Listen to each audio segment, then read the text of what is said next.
हाय, कसे आहात सगळे? मस्त मजेत ना? अपेक्षा करते मजेतच असाल. तर आज अगस्त किती छान डान्स करतो बघा. रात्री असंच नॉर्मल त्याला डान्स लावून दिला आणि त्याला 2-3 दिवस झाला मी प्रॅक्टिस घेतो आहे आणि म्हटलं आज स्क्रीनवरती लावून देऊ. तर टी व्हीवरती लावून दिल्यानंतर तो मस्त आणि बरोबर करतो आहे, जसे ते लोक करत आहेत तसं करेक्ट करतो आहे. त्याला तसे डान्सिंगमध्ये खूप आवड आहे आणि आम्ही त्याचं आवडसुद्धा जोपासतो आहे. त्याला आत्ता तर तो खूप लहान आहे, पण आणखीन थोडा मोठा झाला ना, 3-3.5 वर्षात झाला की मी त्याला डान्स क्लाससुद्धा लावून देणार आहे. कारण तो आत्ता इतकं छान करतो आणि आत्तासुद्धा डॉक्टरसुद्धा म्हणतात, सध्या सायन्सही म्हणते की लेकरांच्या 5 वर्षापर्यंत लेकरं जे काही मेंदू त्यांचा इतका डेव्हलप होत असतो की त्यांना नवीन नवीन क्रिएटिव्हिटीज द्यायला हवी. सो मी त्याला डान्स क्लाससुद्धा लावणार आहे. पण आत्ता तो 2.5 वर्षाचा आहे, पण तो 3-3.5चा झाला की मी त्याला 1-1.5 वर्षानंतर लावून टाकणार आहे. तोवर आम्ही घरीच त्याला घेणार आहेत. पण घरी पण इतका छान करतो आणि बघा ना तुम्ही, म्हणजे आपण स्वतःहून सांगण्यापेक्षा असं समोर दिसतं आहे, तो व्यवस्थित करतो आहे, खूप आनंद वाटतो आणि सगळ्यांना बघायलाही. सध्या स्टेटसवरती टाकलं होतं मी, तर इतकं सगळ्यांचे लाईक्स आले त्याच्यासाठी. खरंच किती कमाल आहे, एवढ्या लहान वयात पूर्ण तो जसाच तसा पाहून व्यवस्थित करतो आहे. त्यासाठी खूप भारी वाटतं आणि आपल्यालाही भारी वाटते की आपलं मुलं एवढं छान परफेक्ट डान्स करतं आहे. सो चला, आता त्याची तर आवड आम्ही जोपासणारच आहोत. तसं आज त्याला थोडंसं बरंही वाटते, कारण औषधं वगैरे गोळ्यामुळे थोडंसं बरंच वाटते त्याला. पण राहून राहून थोडंसं म्हणतो की मम्मा पोट दुखतं आहे, पण एवढं काही नाही आहे. म्हणून आता माझंही दिवसभर, म्हणजे परवा रात्रीपासून मी परेशान आहे, दुपारपासून, की अगस्त उलट्या करतो आहे, वॉमिटिंग सुरू आहेत, त्याला लूज मोशन्स आहेत म्हणून. सो मी पण आता 1-2 दिवस तर माझे त्याच्यातच गेले. खूप थकल्यासारखं होत होतं, म्हणून मग घरीच पोळ्या बनवल्या आणि बाहेरून भाजी आणण्याचा प्लॅन बनवला. म्हटलं चला थोडासा ब्रेक पाहिजे, म्हणून बाहेरून भाजी आणण्यासाठी गेलो आणि भाजी देईपर्यंत थोडा वेळ होता आणि अगस्त्यचा इथं म्हणजे फ्रेश वाटत होतं त्याला, म्हणून तो मस्त खेळत होता आणि तो असा रिलॅक्स खेळला, डान्स केला. त्याला गाण्याची सुद्धा आवड आहे. असं गाणे वगैरे काही खेळत बसला, गात बसला की आम्हालाही छान वाटतं.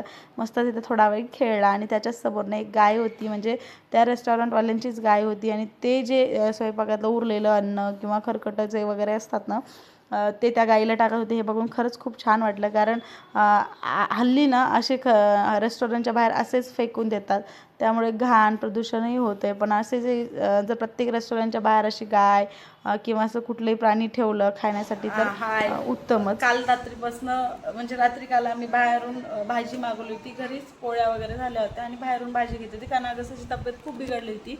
मागच्या ब्लॉगमध्ये मी तुम्हाला कळवलंच होतं तसं, की अगस्त्याला खूप वॉमिटिंग, लूज मोशन्स ते होत आहेत म्हणून. आणि त्यानंतर मग दिवसभर त्याला हे करण्यात पण थकून गेले होते. मग रात्री भाजी बाहेरून आम्ही पार्सल घेऊन आलो आणि मग रात्री सगळं नॉर्मल होतं, पण सकाळी झोपेतून म्हणजे उठल्यानंतर 1 कप कॉफी घेतली आणि नंतर सकाळी थोडंसं नाश्त्याला आम्ही इडली बनवली होती. तर इडली खाल्ल्यानंतर जी तब्येत बिघडली आहे माझी, जे वॉमिटिंग सुरू झालं आहे, मला इतकी वॉमिटिंग सुरू झाली होती, बापरे. आज दिवसभर मी वॉमिटिंग करते आहे. म्हणजे आज काहीच नाही खाल्लं मी. सकाळी थोडीशी इडली खाल्ली, तीसुद्धा वॉमिटिंगमध्ये बाहेर पडले. आत्ता काहीच इच्छा नाही आहे खाण्याची, कारण माझी आणि अगस्त्याची तब्येत इतकी बिघडली आहे. त्याची आत्ता जरा कवर आहे, पण थोडं काही झालं म्हणजे थोडं तरी कामं बसला किंवा असं थोडं काही वाटलं ना की म्हणतो, म्हणजे थोडा वेळ म्हणतोय की पोट दुखतंय वगैरे, पण असं कंटिन्यू काही म्हणत नाही आहे. पण आता बघू, आता पण मला इतका त्रास झाला. तुम्ही बघू शकता माझा चेहरासुद्धा किती सुकला आहे, म्हणजे बारीक दिसतोय. पण खूप वॉमिटिंगचा त्रास झाला. आत्तासुद्धा माझे हे जे चाळे आहेत ना, हे डोकं खूप दुखतं आहे, चाळे इतके दुखत आहेत आणि इतकं पोटात आहे, असं भडभड होतं आहे. थंड पाणी, लिक्विड थंड पाणी असंच प्या वाटतं आहे, कारण खूप वॉमिटिंग झाली. इतकी वॉमिटिंग, म्हणजे मला अशी वॉमिटिंग कधीच होत नाही, पण एवढी वॉमिटिंग झाली यार.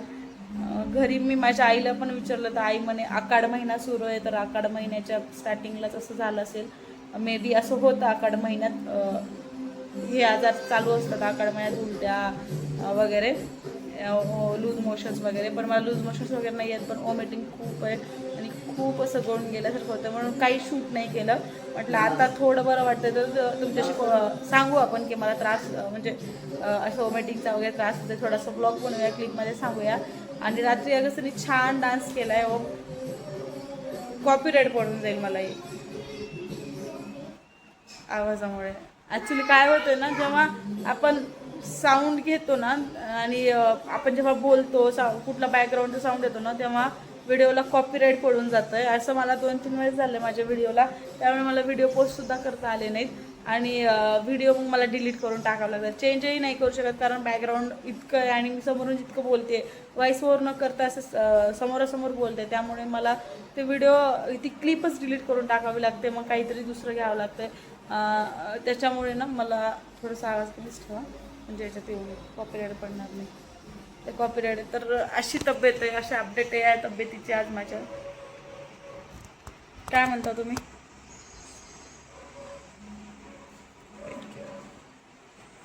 एवढे विनाट ओव्हर झालं ते.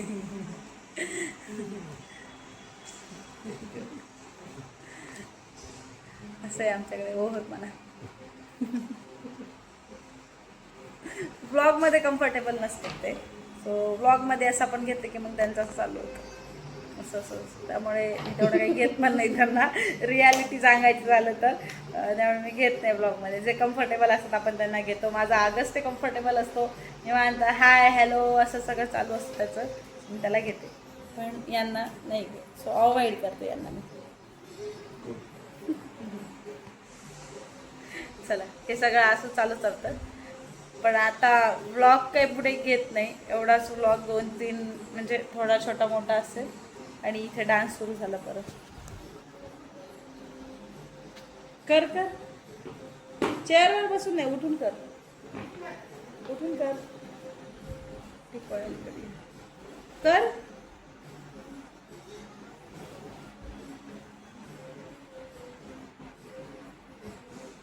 तो डान्स शिकतोय ॲक्च्युली टी व्हीवरती, स्क्रीनवरती बघून. जशा म्हणजे ते जसं करतात तसं तो ट्राय करतो शिकण्याचा. हे बघा.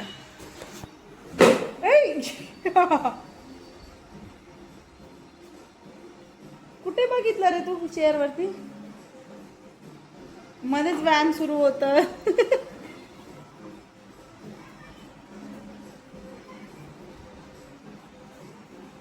सो असं आहे. चला, आजचा ब्लॉग इथे सेंड करतोय.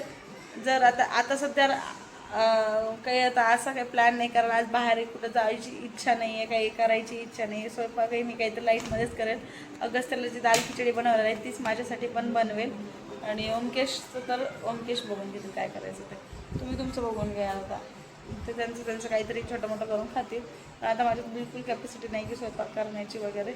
असो, चला ब्लॉग इथे सेंड करते. भेटूया पुढच्या ब्लॉगमध्ये. तो स्वतःची काळजी घ्या. So take care friends and bye.